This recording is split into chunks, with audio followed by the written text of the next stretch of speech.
j'ai l'habitude de le dire, le grand problème dans un pays, les 3 choses qu'un pays doit savoir résoudre, c'est l'éducation par l'école, c'est la santé par le système sanitaire, par le système médical, et c'est se nourrir par les richesses, par l'économie. Et en cela, Cheikh Anta Diop est plus actuel que jamais. Absolument, parce qu'aujourd'hui, quand on voit que dans nos écoles, on continue à apprendre une langue pour l'utiliser pour apprendre autre chose, on se pose des questions.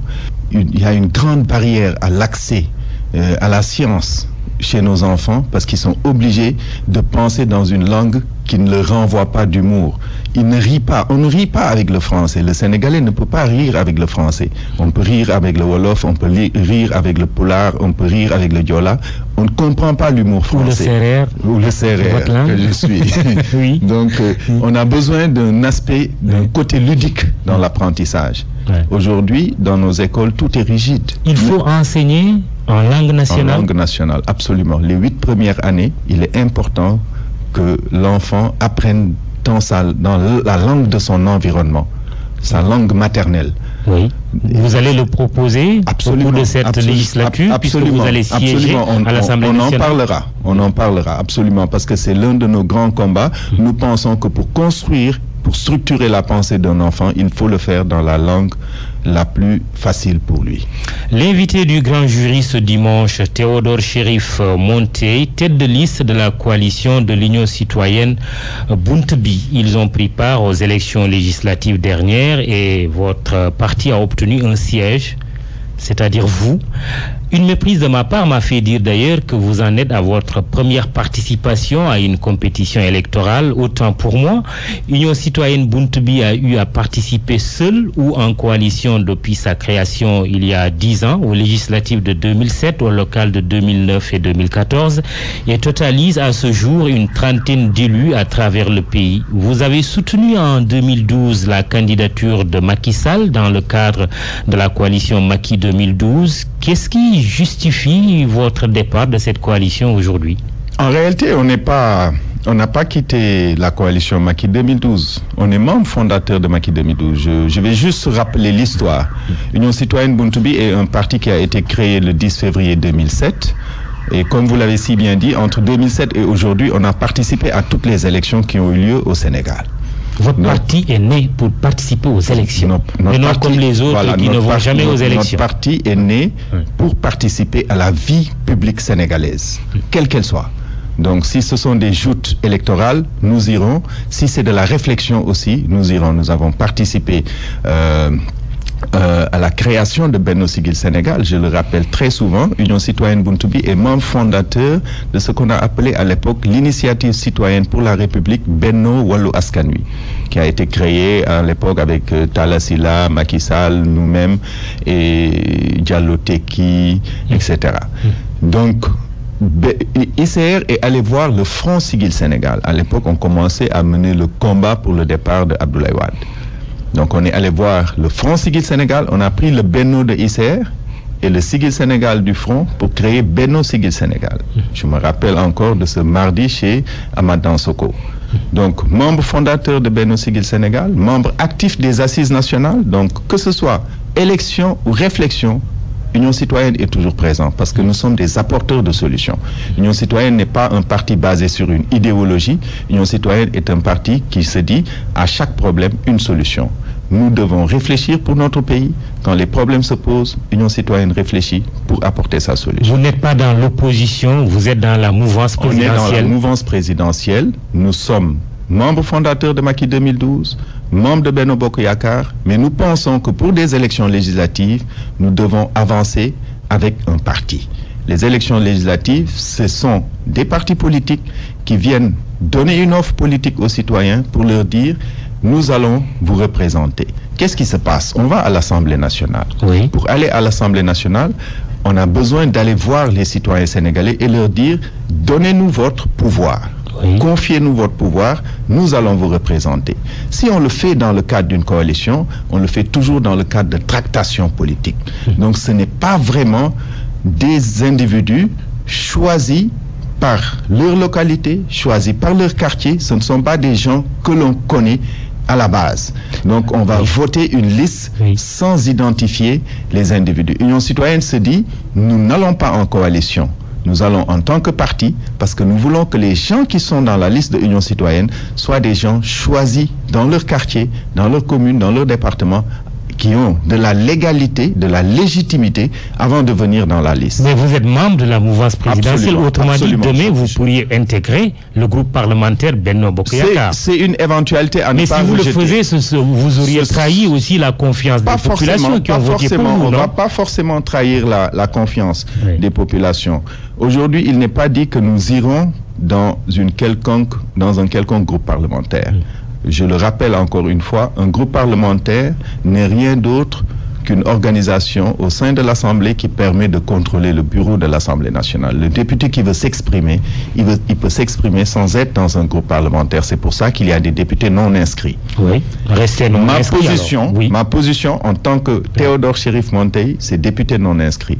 J'ai fait partie d'une organisation qui s'appelle Union citoyenne Buntu Bi, qui se réunira très certainement dans les jours à venir pour déterminer la position du parti. Ça peut être Benno Bokk Yakaar, ça peut être député non inscrit, mais ça ne sera pas très certainement un groupe de l'opposition. Vous nous apprenez que c'est votre récépissé d'Union citoyenne Buntu Bi qui a servi de pièce constitutive du dossier déposé au Conseil constitutionnel par le candidat Macky Sall à l'élection présidentielle de 2012. Je referme cette petite parenthèse. Vous le confirmez, n'est-ce pas? Une des pièces. Oui, une pas des la pièces. Seule, une des pièces. Pas la seule. Très bien. Vous êtes donc élu député à la surprise générale. Vous êtes vous-même surpris par cette élection? Surpris à moitié. Surpris à moitié. Mais je pense que Union citoyenne Buntu Bi a travaillé depuis 2007 à apprendre à aller aux élections. Donc, comme nous l'avons dit tantôt, nous sommes allés à toutes les élections. Nous savons comment on va aux élections. Moi-même qui vous parle, j'ai géré tout le back-office du candidat Macky Sall en 2012, dans la collecte des informations et la surveillance des lieux et bureaux de vote. Donc, Union citoyenne a appris à aller aux élections. Et depuis 1 an et demi, nous travaillons à aller à ces législatives. Nous savions que nous irions aux législatives, donc on s'est donné les moyens, on s'est préparé à y aller. On a construit une liste qu'on considère être l'une des listes les plus légitimes, parce que nous sommes allés vers les citoyens et nous leur avons dit, envoyez-nous la personne en qui vous avez confiance, celui que vous pensez pouvoir être celui qui va vous représenter. Et Union citoyenne Buntu Bi a bâti sa liste autour d'un triptyque. Je représente, je légifère, je contrôle. Nous pensons que ce sont les 3 rôles fondamentaux d'un représentant à l'Assemblée nationale. Je représente parce que je ne vais pas à l'Assemblée nationale de mon propre pouvoir. J'y ai été envoyé par des populations. Donc je dois revenir vers ces populations pour installer un dialogue permanent, discuter avec eux afin de pouvoir comprendre les préoccupations de ces populations et ainsi aller effectuer le deuxième rôle qui est légiférer. Je vais légiférer sur la base de ce que j'ai compris du dialogue permanent. Et enfin, je contrôle. Je contrôle parce que la Constitution sénégalaise permet aux représentants, aux députés à l'Assemblée nationale de contrôler l'action gouvernementale. Et d'évaluer les politiques publiques. Et c'est là que c'est le plus important. Aujourd'hui, est-ce que vous n'êtes pas naïf en le disant comme ça? Absolument, on ne peut pas. Vous n'êtes pas naïf en le disant comme ça? Non, pas du tout. Compte tenu déjà de votre poids, vous êtes un seul député. Même un seul vous pensez que vous réussirez à faire bouger les lignes? Même en étant un seul député, on pourra faire bouger les lignes. Parce que Union citoyenne est un parti qu'on entend. On va nous entendre. Peut-être pas dans la presse tous les jours, on ne nous connaît pas dans la presse, mais on va nous entendre par nos écrits, par notre réflexion, par notre force de proposition. Les gens nous entendront forcément. Nous sommes des apporteurs de solutions. Ce n'est pas parce qu'on est un seul à l'Assemblée nationale que nous ne pourrons pas proposer qu'on facilite la mise en place de commissions d'enquête quand il y aura problème. Personne ne nous ôtera notre liberté de ton.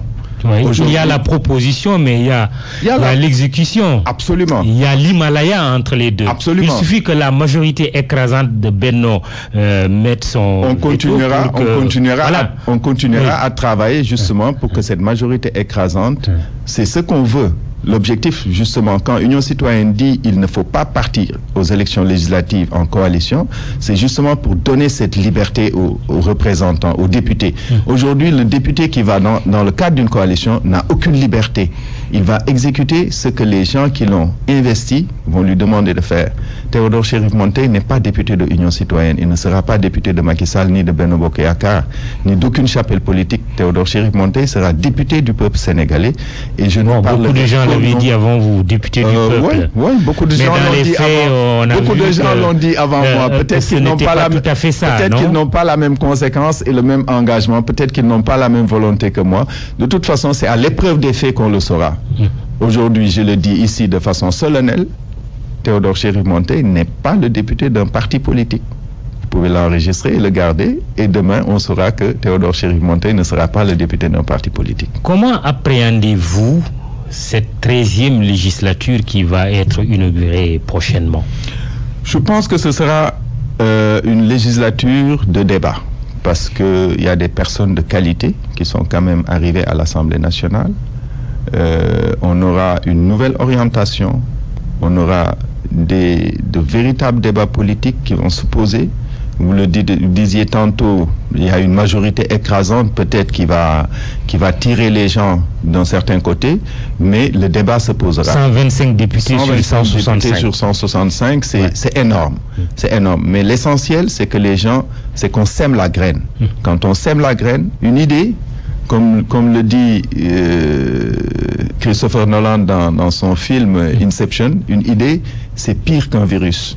Quand vous semez une idée dans la tête de quelqu'un, tant que ce n'est pas résolu, elle continuera à y vivre.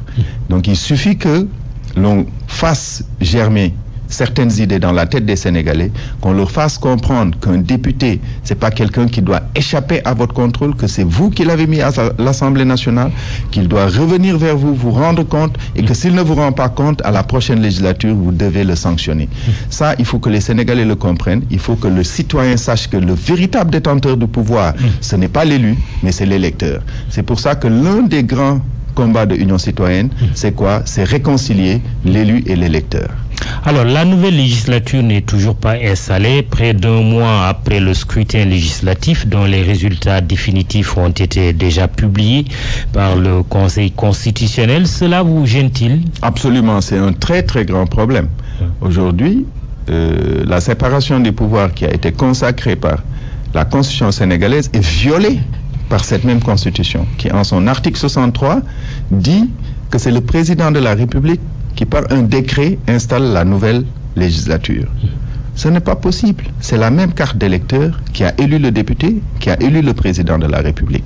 Le député a autant de légitimité que le président de la République. Cela s'est toujours passé ainsi. Mais aujourd'hui, c'est pour ça que le premier combat, le grand combat, c'est de réformer le règlement intérieur de l'Assemblée nationale, qui fait que l'exécutif a un poids énorme sur cette Assemblée nationale. On doit faire de telle sorte que, comme le Conseil constitutionnel installe le président de la République, que ce soit le Conseil constitutionnel aussi qui installe l'Assemblée nationale. On ne peut pas... Le président et les députés sont d'égale dignité. D'égale dignité. Le président de la République ne peut pas décréter la rentrée de l'Assemblée nationale. Ce n'est pas possible. Le délai qui est déjà parti, est-ce que ça vous gêne réellement? Mais aujourd'hui, tout est en léthargie. Tout est à l'arrêt. On sait que juridiquement, les pouvoirs de la nouvelle Assemblée n'arrivent que lorsque l'Assemblée nouvellement élue est installée, mais le mandat des nouveaux députés est déjà là, parce que le texte il dit, le code électoral nous dit que dès proclamation des résultats définitifs par le Conseil constitutionnel, le mandat des députés prend effet. Ça veut dire qu'on a 150 plus 165 députés aujourd'hui au Sénégal, qui ont droit à un salaire de député, qui ont droit aux avantages des députés, qui ont tous l'immunité parlementaire. C'est ridicule. Autrement dit, il y a un vide que vous constatez. Il y a un vide qu'on constate. Et ça, ce n'est que un texte. Avec quelles conséquences, ce vide dont vous parlez? Ah, ça peut être catastrophique. Aujourd'hui, si on avait... Je donne un exemple simple. Normalement, on aurait dû faire une session sur la loi d'orientation budgétaire. C'est pas fait. parce que on a eu tout ce cafouillage pour faire les élections. On va aller dès l'ouverture de la session, vers la loi de finances, sans avoir fait les orientations.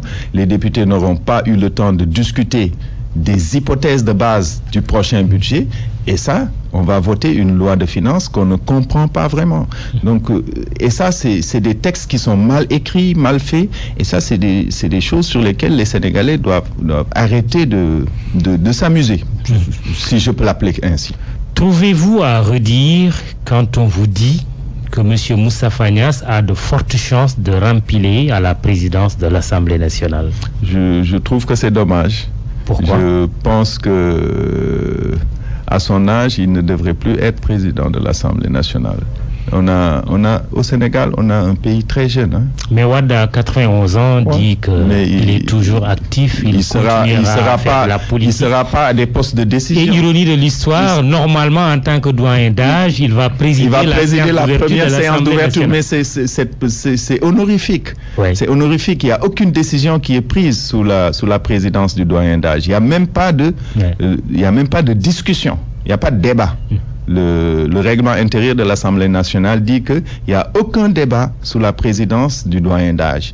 Les seuls débats doivent porter sur l'élection du président de l'Assemblée nationale. Si cela ne tenait qu'à vous, Moustapha Niasse, ne seriez pas encore... Je pense qu'aujourd'hui, on a un pays jeune, on est dans des dynamiques autres. Ouais. Nous devons avoir des gens, nous devons laisser la possibilité aux jeunes de s'affirmer, Vous savez, on est dans un monde hyper moderne. Les choses vont très très vite. Il y a une somme d'informations qui arrivent dans nos têtes à travers nos différents instruments, les tablettes, les téléphones. Il faut savoir manipuler tout ça. Le monde change. Qui vous dit que Moustapha Niasse ne sait pas le manipuler? Je ne dis pas qu'il ne sait pas le manipuler. Je dis qu'il n'en a pas l'âge. Ah bon. Alors, vous êtes candidat alors à la présidence? Non, je ne serai pas candidat. Ce serait illusoire pour moi d'être candidat à la présidence de l'Assemblée nationale. Ça ne servirait à rien. Personne ne voterait pour moi. Vous avez un profil dans la tête? Pour la présidence de l'Assemblée nationale, oui. Je pense à des gens. Oui. Je ne peux pas prononcer leur nom ici, mais je pense à des gens. Bon, j'allais vous poser la question, puisque vous ne voulez pas le dire. Ils sont jeunes? Oui. Ils sont jeunes, ils sont dynamiques, ils sont orientés vers les réformes dont le Sénégal a besoin pour avoir une Assemblée nationale indépendante. Ils sont dans la mouvance présidentielle? Oui. Très bien. Théodore Chérif Monteil, tête de liste de la coalition ou de l'Union citoyenne Buntubi, est l'invité du grand jury. Envisagez-vous, au cas où l'opposition vous invitez, par exemple, Abdoulaye Wade, votre père politique, à intégrer le groupe parlementaire de sa coalition, envisagez-vous de dire oui? Non. Pourquoi? Non. Parce que aujourd'hui, en termes d'orientation, je suis dans une organisation et je suis quelqu'un de très structuré. Je ne pense pas, sans remettre en cause mon organisation, pouvoir faire partie d'un groupe parlementaire de l'opposition. Parce que vous n'êtes pas opposant. C'est pas que je ne suis pas opposant. Il ne s'agit pas de s'opposer. Moi, je parlerai plutôt d'être critique. Aujourd'hui, Union citoyenne Buntubi est membre actif de Macky 2012, ce qui ne nous a pas empêché d'aller seul aux élections législatives. Ce qui ne nous empêchera pas demain, si on n'est pas d'accord sur telle ou telle position du président de la République, de nous lever et d'avoir une liberté de ton pour lui dire nous ne sommes pas d'accord avec telle ou telle position. Il ne s'agit pas seulement de s'opposer. Aujourd'hui, nous croyons qu'il y a un certain nombre de choses qui sont faites par le président Macky Sall qui sont de bonnes choses pour le pays. Tout n'est pas rose dans ce qu'il fait. Tout n'est pas porteur dans ce qu'il fait. D'où la question de Elko Diouf qui dit, est-ce que votre formation politique est toujours en phase avec le président Macky Sall? Nous sommes en phase avec le président Macky Sall. Nous avons intégré Macky 2012 sur la base d'un programme précis, qui était le Yonu Yokote à l'époque. Après, c'est devenu le PSE. Nous sommes absolument en phase. Vous n'avez pas de projet de société différent du plan Sénégal émergent? Si, on veut une replanification du plan Sénégal émergent. Nous pensons qu'il y a de très bonnes choses dans le plan Sénégal émergent, mais ça reste un plan écrit ailleurs. Nous pensons que, vous savez, en entreprise, on dit très souvent une chose. Quand vous travaillez pour moi, sans moi, vous travaillez contre moi. Le plan Sénégal émergent est un plan qui travaille pour les Sénégalais sans les Sénégalais. Nous avons besoin de le replanifier et de partir à la base, de faire du bottom-up au lieu de faire du top-down. Mais le plan Sénégal émergent, c'est la résultante de son évolution, non, depuis le programme Yonou Yokouté, non? Absolument. Donc ça veut dire qu'il y a des bases quand même qui sont des bases. C'est ce que je dis. C'est ce que je dis. Ça a été réfléchi depuis le haut pour aller servir le bas. Donc quand on dit aujourd'hui que les bourses familiales, la caisse maladie universelle, qu'ils sont en train de faire de bonnes choses, mais qu'il n'y a pas une bonne communication, je dis non, il ne s'agit pas d'une bonne communication. Il s'agit juste d'une non-appropriation de certaines choses dans le plan Sénégal émergent par les populations. Vous savez, quand vous travaillez pour quelqu'un, il faut qu'il se sente, c'est le sens même du mot Wolof, Gisuma ci suma bop. Quand vous faites quelque chose pour quelqu'un et qu'il n'adhère pas, c'est très difficile d'avancer. Aujourd'hui, il y a de très bonnes choses dans le plan Sénégal émergent, mais ça n'a pas été planifié dans le bon sens. Il faut partir du quartier, remonter à la commune, aller à la région avant d'aller au niveau national. Si vous prenez vers le haut et que vous allez vers le bas, très souvent vous allez rencontrer des difficultés, même si par ailleurs ce que vous voulez faire est une bonne chose. Les bourses de sécurité familiale, puisque vous en parlez, pour vous, il y a des choses à revoir? Ça reste du social. Aujourd'hui, il ne faut pas lutter contre la pauvreté. Les bourses de sécurité familiale luttent contre la pauvreté. Ce qu'il faut faire, c'est éradiquer la pauvreté. Et pour éradiquer la pauvreté, il faut donner du travail aux gens. Il faut que les gens arrêtent de donner de l'aumône. Il faut qu'on apprenne aux Sénégalais à ne plus tendre la main. Autrement dit, les 30 milliards, voire 40 milliards des bourses de sécurité familiale auraient dû être utilisées pour créer des entreprises, absolument, de l'emploi. Ou en tout cas faire de la facilitation pour que des privés s'y mettent. Oui, mais à côté, il y a aussi le PUDC, non? Oui, il y a le PUDC, mais c'est pareil. C'est toujours une planification du haut vers le bas. Aujourd'hui, on parle du PUDC. Le PUDC fait des forages, le PUDC, etc. Dans la réalité des choses, quand vous allez dans le Sénégal profond, il n'y a pas d'impact. Ah bon? Ah non, il n'y a pas d'impact. Vous allez aller au Cap Skirring, qui est l'une des plus grandes destinations touristiques du Sénégal. Il n'y a pas d'eau potable. Les complexes hôteliers qui sont au Cap Skirring utilisent chacun leurs propres moyens pour purifier leur eau. Il n'y a pas d'eau potable. C'est ce que je vous dis. On n'est pas allé vers le bas pour savoir réellement ce dont les gens ont besoin. Il ne s'agit pas de faire des travaux et de les laisser là. Les infrastructures, ça va créer peut-être du travail ponctuellement, ça va. Après, il y a derrière beaucoup de choses à mettre en place. Regardez ce qu'on a vu il y a 2 ou 3 jours. On a parlé d'Akilé pour la Sénélec. Oui. Mais quand vous prenez la route nationale, vous allez vers le Fouta, vous voyez quoi? Des cases. Quand vous allez vers le sud, vers la Casamance, vous voyez quoi? Des cases. Ces gens-là, vous voulez qu'ils mettent un module informatique sur leur compteur d'électricité qu'ils n'ont pas? Il faut qu'on arrête. C'est de la mascarade. Il faut que les gens sachent quelles sont les priorités des Sénégalais. Vous êtes contre ce projet de la Sénélec? Je ne suis pas contre. Je dis que c'est une inanité, c'est inutile. Qui va l'utiliser? Les gens de Dakar? Le Sénégal ne s'arrête pas à Dakar. Qui va l'utiliser? Qui va lire une courbe? Quel est le Sénégalais qui va lire une courbe de consommation sur son téléphone portable ou sur sa tablette? Ça n'existe pas. Il faut au préalable initier les populations. Ce qu'il faut, c'est d'abord une distribution de qualité. Oui. Il faut qu'on fasse une distribution de qualité. Quand on mesure une consommation, c'est une consommation qu'on a. Quantité et qualité. Quantité et qualité. Oui. Ouais. Aujourd'hui, quand on a des difficultés à consommer, qu'est-ce qu'on va mesurer? On va rien mesurer. Question d'auditeur toujours, Abdoulaye Ndiaye, qui revient un peu sur les élections législatives. Sont-elles crédibles? C'est sa question. Une autre question, les nouveaux députés ne sont-ils pas les plus mal élus de l'histoire du Sénégal, car beaucoup de citoyens n'ont pas reçu leur carte d'électeur? Oui, c'est vrai que beaucoup de citoyens n'ont pas voté, ça c'est vrai, nous l'avons constaté nous-mêmes. Maintenant, est-ce qu'il faudrait supprimer l'Assemblée nationale actuelle et en refaire d'autres élections? Je ne sais pas, c'est une question difficile. Il a raison, beaucoup de Sénégalais n'ont pas voté. Est-ce que ça fait des députés actuels des députés illégitimes? je ne sais pas, je ne pourrais pas... c'est une question difficile. En tout cas, je sais qu'il a raison de dire que si 30% des Sénégalais n'ont pas pu voter, ça remet en cause beaucoup de choses. L'administration qui a organisé les élections, notamment le ministère de l'Intérieur, parle plutôt d'un taux de distribution des cartes de 80%. Oui, mais ça, c'est ce qui a été produit. Il faut d'abord regarder le taux de production. Donc, il y a les gens, 6 200 000 et quelques qui se sont inscrits. Sur ces 6 200 000, on a produit une certaine quantité. Et sur la quantité produite, on a distribué une certaine quantité. Au final, il y a à peu près 30% de Sénégalais en âge de voter qui n'ont pas pu aller aux urnes. Ces législatives sont-elles crédibles?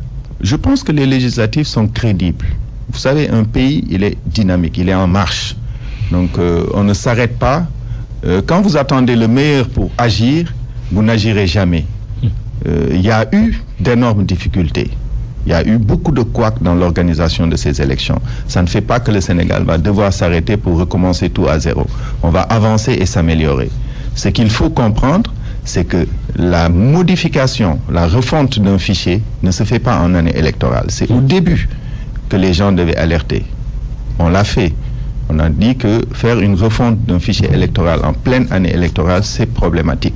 Est-ce qu'on aura le temps de tout faire? On a poussé les choses, sachant qu'il y a des dates qu'on ne peut pas reculer. Le résultat est là, mais bon, je pense que dans la dynamique d'un pays, il faut savoir mesurer les choses et aller de l'avant. Question financière, apparemment Gilbert Twist est un financier. Il vous demande combien la campagne de Buntubi a coûté, comment avez-vous trouvé des fonds, y compris la caution de 15 millions. Quelle analyse faites-vous du financement des partis politiques? Ces questions sont d'autant plus intéressantes que certains estiment que le pouvoir a financé certaines listes. Vous êtes de la mouvance présidentielle, mais vous avez fait une liste parallèle. Répondez aux questions de Gilbert Twist. Je réponds à cette question de façon tout à fait à l'aise. Donc, on a dépensé à peu près 90 millions pour faire notre campagne. Donc, les 15 millions de caution ont été entièrement mobilisés par les membres de l'Union citoyenne, Buntubi, sur base cotisation. Je dirais à Gilbert que 15 millions, oui, c'est à la fois beaucoup et pas beaucoup. Que vous n'allez pas récupérer, parce que vous n'avez pas 5%. Non, il suffit d'avoir un député. Il suffit d'avoir un député. Donc, pour récupérer sa caution. Vous allez récupérer vos 15 millions. On va récupérer nos 15 millions. 90 millions. Vous les avez trouvés où? Dans nos poches. Dans nos poches. Ah, vous êtes riche? Non, on n'est pas riche, on mutualise. On mutualise. Aujourd'hui, moi je suis un haut cadre de l'industrie sénégalaise. Je fais 3 boulots pour gagner de l'argent. Je me lève le matin, je vais à l'usine. Donc, je suis directeur du développement et des projets d'une entreprise agroalimentaire. À la fin de la journée, je vais au CESAC pour donner mes cours. Chaque heure de cours que je donne, c'est 15 000 francs que je mets dans ma poche. Et je suis consultant indépendant à l'international. Donc, j'ai un revenu annuel qui tourne autour de 80 millions. Donc, je suis très à l'aise pour sortir 10, 20, 15 millions à mettre dans la boîte de l'Union citoyenne. Elhadji Ibrahima Mbow, qui est le président de notre parti, est aussi un haut cadre. Madiane Diallo, Wore Gana Seck, c'est un parti où les gens peuvent mutualiser. Ceux qui n'ont pas d'argent, ils ont leur énergie et leur temps. Donc, l'Union citoyenne n'est pas un parti qui tend la main. Personne ne nous a donné de l'argent. Il n'y a aucune libéralité qui est venue de l'extérieur. Tout a été mobilisé par les militants de l'Union citoyenne. Vous êtes prêt à déposer vos états financiers? On le dépose chaque année. On est le seul parti au Sénégal. Vous pouvez le vérifier avec le ministère de l'Intérieur. On est le seul parti au Sénégal qui dépose ses états financiers tous les ans depuis 10 ans. Il me semble avoir entendu Ousmane Sonko de PASTEF dire que leur parti déposait aussi ses états financiers. C'est possible. En tout cas, nous, on est félicités chaque année par le ministère de l'Intérieur pour avoir déposé nos états financiers. Vous n'avez pas été financé? Absolument pas. Absolument. Nos comptes sont ouverts. On a un seul compte, il est à Ecobank, sur la VDN. Donc, n'importe quel citoyen sénégalais peut aller l'auditer. Le chèque de 15 millions qui a servi à déposer notre caution est traçable. Ce qui alimente le compte de l'Union citoyenne Buntubi est traçable. Ce sont nos chèques à nous, nos comptes Les comptes des militants de l'Union citoyenne sont des comptes traçables. On n'a rien à cacher. Mais apparemment, là on parle des législatives, mais il y a la présidentielle qui pointe à l'horizon, c'est en 2019. Membre de la mouvance présidentielle, en phase avec le président Macky Sall, vous allez le soutenir aussi dans 2 ans. Nous pensons que 2019, nous serons encore dans la mouvance présidentielle. Ce n'est pas des certitudes. Nous le pensons, en tout cas c'est notre souhait, si le programme minimum de l'Union citoyenne Buntubi est pris en compte dans les réformes que nous voulons apporter au PSE. Autrement dit, Macky Sall, votre candidat pour un 2e mandat. Éventuellement. Essayons d'évoluer un peu pour parler d'un autre sujet, l'économie. Mais avant cela, nous allons encore nous incliner devant la mémoire de Aliou Sow, président du groupe CSE. Il sera inhumé d'ailleurs ce dimanche à Dakar. Qu'évoque l'homme chez vous, Chérif Montey, Théodore Chérif Montey? D'abord, je présente mes condoléances à la grande famille sénégalaise, africaine, à la petite famille de M. Aliou Sow, qui est un précurseur. C'est un homme qui a servi de repère à tous les entrepreneurs sénégalais. Je vois le panafricanisme parce que Aliou Sow est né au-delà de la frontière du Sénégal. Il a choisi d'être sénégalais. Il aurait pu être mauritanien. Mais je pense qu'il a une dimension africaine. C'est quelqu'un qui a appris, en tout cas, aux Sénégalais que quand on veut, on peut. Quand on y croit. Il nous a dit, croyez en vous. C'est ce qu'il nous montre. Dans la création de son empire, c'est ce qu'il nous montre. Croyez en vous, engagez-vous, ayez la volonté de faire et vous y arriverez.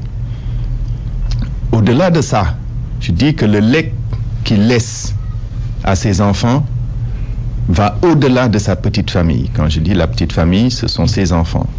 Le legs qu'il laisse est un legs national et supranational même, je dirais. C'est un legs africain. Et l'État doit garantir la continuité de ce legs. Parce que j'ai souvenance qu'on a eu un Djilimbey, j'ai souvenance qu'on a eu un Djouga Kébé. Qu'est-ce qu'on a fait de tout ça? Il est important que l'État garantisse le legs de ces grands entrepreneurs, qu'on ne laisse pas les gens...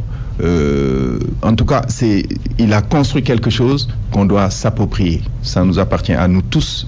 Tous les Sénégalais doivent être fiers de ce que Aliou Sow a construit.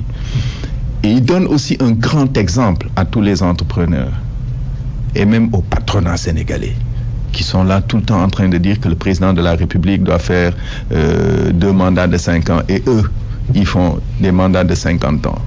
Les syndicalistes, le patronat sénégalais. Aliou Sow, c'est quelqu'un... Aujourd'hui, peut-être qu'on met un visage sur le nom. C'est un homme effacé. C'est à force de travail. Quand je le voyais il y a 2 jours à la télé, quand il parlait des briques qu'il soulevait, des sacs de ciment. Donc, il est parti du niveau le plus bas. Oui. Il est né dans le dur. Il est né dans le dur. Il a travaillé. C'est à force de bras. C'est à force de bras qu'il y est arrivé. Mon patron actuel, qui est un homme remarquable aussi, me dit très souvent, on vient tous au monde nu. On ne peut porter un habit que si on travaille. Ouais. Donc Aliou Sow, c'est l'exemple de l'homme qui a réussi par le travail. Et les Sénégalais doivent apprendre de ça. Et cela nous permet de parler du secteur privé national. Vous l'avez effleuré un peu. Quelle est la place du secteur privé national dans l'économie sénégalaise? Est-ce que vous avez le sentiment que c'est un secteur privé qui est bien intégré dans notre économie? Non, je ne pense pas. Aujourd'hui, le secteur privé national dépend trop de l'État. Il demande tout à l'État. Le secteur privé national doit être apporteur de solutions. C'est à eux de se lever et de construire quelque chose et de dire à l'État, voilà ce que nous apportons. Mais l'État doit aussi faciliter. L'État doit faciliter. Oui. L'État doit faciliter. Un cadre pour permettre à ce secteur privé d'exister et de performer. Mais quand ils sont en compétition avec d'autres, ils demandent par exemple des faveurs à l'État. Ils n'ont pas à demander des faveurs à l'État. Il faut qu'ils soient aussi forts que leurs compétiteurs, que les gens qui sont en face d'eux. Pour être aussi forts qu'eux, il faut se donner les mêmes moyens. On a les mêmes capacités intellectuelles, on a les mêmes possibilités techniques. Il faut qu'on soit compétitif. Pour ça, il faut qu'ils se lèvent très tôt et qu'ils se mettent au travail et qu'ils arrêtent de bricoler. On bricole trop dans ce pays. Au Sénégal, on vous dira, on ne peut pas mettre une industrie pharmaceutique. Pourquoi? Parce qu'il y a de la poussière au Sénégal? Parce qu'on ne peut pas faire des chambres blanches? Non, parce que personne ne se donne les moyens et la volonté d'y aller. Il faut que le secteur privé national trouve les moyens, comme les entreprises chinoises, comme les entreprises turques trouvent les moyens pour pouvoir nouer des partenariats avec peut-être des investisseurs étrangers et être forts. Parce que le monde du business, c'est pas un monde de tendre. Il faut qu'on arrête d'importer même des clous, voire du sel. On n'a même plus le droit d'importer des clous. Aujourd'hui, moi qui vous parle, je viens de finir le montage d'une entreprise qui est producteur de clous. Ah ben, voilà, bonne nouvelle, on verra ce que ça va donner ça produit et ça vend, ça produit et ça vend. Mais vous n'êtes pas encore en mesure d'alimenter le marché national. Ah si, on a mis des capacités énormes. On peut même exporter. Vous nous garantissez une autosuffisance en clous? Et elle est là. Elle est sur la route de Rufisque. Je ne dirai pas le nom pour ne pas faire de publicité, oui, mais elle est là. Mais c'est important de le savoir. Vous pouvez prendre l'engagement. Vous savez, une machine, on n'en a pas besoin. On n'en a pas besoin. Non, vous savez, une machine. Et pourtant, on en importe. Oui, parce que les gens ne savent pas. Vous savez, une machine pour faire des clous, ça coûte combien? 3 millions. Oui. 3 millions, ça coûte. Ouais. Ça, c'est rien. Et puis on assure. Là, on a 20 machines qui sont capables de faire 800 clous par heure et qui débitent 24 heures sur 24. Donc, on n'a pas besoin d'importer des clous. Sauf que le secteur privé a tendance aussi à reprocher à l'État de donner trop de marchés et surtout les gros marchés aux firmes étrangères. Parce que c'est les firmes étrangères qui donnent les garanties qu'il faut pour gagner les marchés. Vous savez, on est dans le cadre d'un code des marchés. Donc c'est de la faute du secteur privé. Ah oui, vous ne lui trouvez aucune excuse. Aucune excuse, il faut qu'ils se battent. Je vous le dis, c'est pas un monde de tendre. On a aucune faveur à leur donner. Il ne faut pas dire, oui, il faut me protéger. Non, il faut se battre. Il faut se battre et être compétitif. Quand on est compétitif, on est choisi. Aujourd'hui, ils ne peuvent pas continuer à dire « Oui, c'est mon pays, il faut qu'on m'aide ». Non. Il faut qu'eux-mêmes, ils se donnent les moyens d'aller compétir au Maroc, d'aller compétir en Turquie, d'aller compétir en Chine. Pourquoi les Chinois viennent au Sénégal? Pourquoi les Turcs viennent au Sénégal? Qu'est-ce qu'ils ont de plus que nous? Rien. Pourquoi on ne gagne pas dans les marchés? Est-ce qu'on se donne les moyens qu'il faut pour être compétitif dans un marché public? L'État ne favorise pas l'étranger. Hein. C'est parce qu'au dépouillement, les gens ont gagné. Il faut qu'on arrête ça. S'ils se donnent les moyens pour y arriver, ils y arriveront. Il faut qu'ils mutualisent leurs forces, qu'ils arrêtent de faire du politiquement correct dans le cadre des organisations patronales et qu'ils aient de véritables entreprises compétitives. Mais quand même, Théodore Montey, Aliko Dangote, la plus grosse fortune africaine aujourd'hui, qui est nigérian, n'est pas arrivé au niveau où il est aujourd'hui sans le soutien de l'État nigérian. Je ne pense pas qu'il ait vraiment eu le soutien de l'État nigérian. Aliko Dangote s'est battu. Moi, j'ai rencontré l'homme, un homme très simple d'ailleurs. C'est quelqu'un qui s'est battu. Il est en train d'investir 50 milliards de dollars en Europe et aux États-Unis. Même dans les pays développés, on voit l'État soutenir ces entreprises. L'État-providence, au début. C'est un fait, oui, exactement. Au début, oui. Mais aujourd'hui, dans le monde où nous vivons, ce n'est pas possible. Ce n'est pas possible. Vous ne pouvez pas donner un marché à quelqu'un qui va vous faire perdre du temps. Si les délais d'exécution, c'est 1 an, il faut que ce soit 1 an. Vous ne pouvez pas donner le marché à quelqu'un qui va le faire en 18 mois alors que ça devait être fait en 12 mois. Donc le temps, c'est de l'argent. C'est pour ça que je vous dis, il faut qu'ils se donnent les moyens d'être compétitifs. Dangote a dit il n'y a pas longtemps que le problème des pays francophones, c'est qu'ils ne sont pas suffisamment indépendants économiquement. Oui. Est-ce que cette dépendance de nos États, les États francophones vis-à-vis de la France ou d'autres pays, ne fait pas que le secteur privé aussi est pénalisé? Ah non, ça n'a rien à voir. Aujourd'hui, si par exemple on dit que l'État du Sénégal n'est pas indépendant ou que l'économie sénégalaise n'est pas indépendante parce qu'on a le franc CFA ou parce qu'on a les majors du pétrole, etc., etc. Qu'est-ce qui empêche un privé sénégalais d'investir dans le pétrole? Qu'est-ce qui les empêche? Bonne question, surtout qu'on va produire du pétrole et du gaz. On va produire du pétrole et du gaz sur la base d'un texte de loi hyper dangereux, le Code pétrolier de 1998, écrit par les majors du pétrole. Ça, c'est l'un des grands chantiers de Union citoyenne Buntubi. D'ailleurs, quand on va arriver à l'Assemblée nationale, ce code, il faut le démolir et le changer. Parce que il prend tout, il l'amène à l'étranger et rien pour nous. Et il faut dire aussi dans le secteur privé, en tout cas dans le secteur pétrolier, qu'un privé sénégalais, à travers donc Loc Afrique, a racheté à hauteur de 51% la société africaine de raffinage. Aujourd'hui détient la majorité du capital. Tout à fait. C'est une bonne nouvelle, non?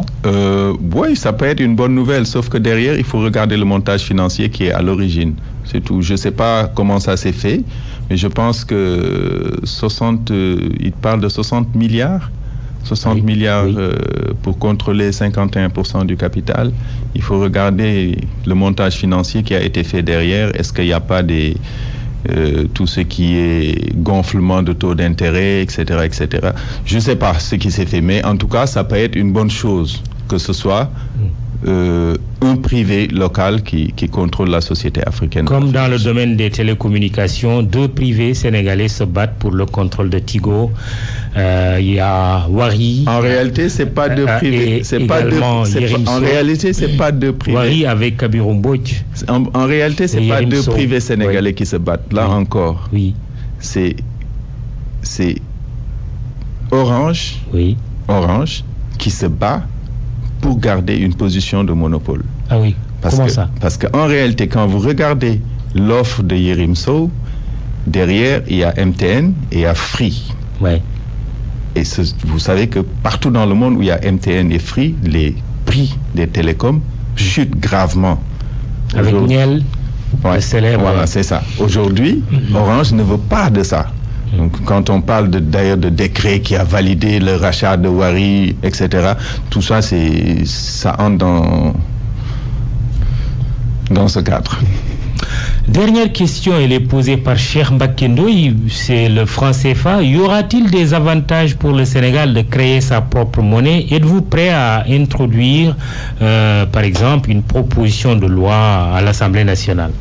Est-ce qu'aujourd'hui le franc CFA, c'est un problème? Pour moi, je ne vois pas de problème posé. Pour Kémi Seba, activiste qui vient d'être arrêté pour avoir brûlé le franc CFA est un problème. De 5 000 le franc CFA est un problème. Vous n'êtes pas d'accord avec lui? C'est pas le franc CFA qui est un problème. Oui. C'est ce sur quoi le franc CFA est adossé qui est un problème. Le franc CFA, généralement une monnaie, on légifère pour créer une monnaie. Le franc CFA n'est pas... à l'origine, il n'y a pas de loi. À l'origine du franc CFA, il y a une entente. En tout cas, une entente entre des États africains et l'État français. Il était adossé au franc français. Il était adossé au franc français. Maintenant, il est adossé à l'euro sous forme d'une garantie que les Africains déposent à la Banque de France. Pour vous, c'est ça le problème? Le problème, c'est ça. C'est que le franc CFA ne reflète pas de la santé de notre économie. Vous voulez qu'on garde le franc CFA? On peut garder le franc CFA en déconnectant de l'euro. Kémi Seba dit non, il a été arrêté. Vous pensez que le fait d'avoir brûlé un billet de 5 000 francs méritait son arrestation? Non. Serge Gainsbourg l'a fait avant lui.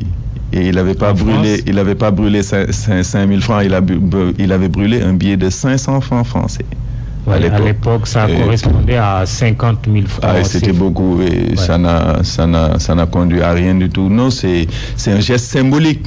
Ouais. C'est un geste symbolique, ça ne mérite pas une arrestation et je pense qu'ils vont le libérer.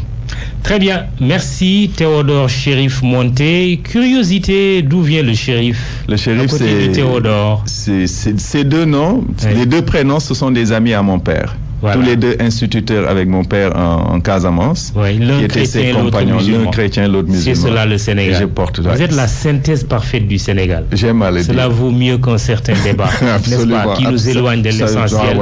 Un débat nauséabond. Nauséabond. Chérif Monté, tête de liste et député nouvellement élu de l'Union citoyenne Buntubi, agir pour servir le Sénégal était notre invité. À la technique, Saliou Dem, digital manager Maguette Koulibaly. Merci de nous avoir suivis dans un instant le journal de midi. Bon dimanche. Rendez-vous dimanche prochain, juste après la Tabaski. J'espère que nous aurons l'occasion de faire notre émission. Je peux ajouter un dernier mot? Juste une seconde. Juste souhaiter joyeux anniversaire à ma femme Yolande Clédio. Ben voilà, c'est entendu. Merci et à très bientôt.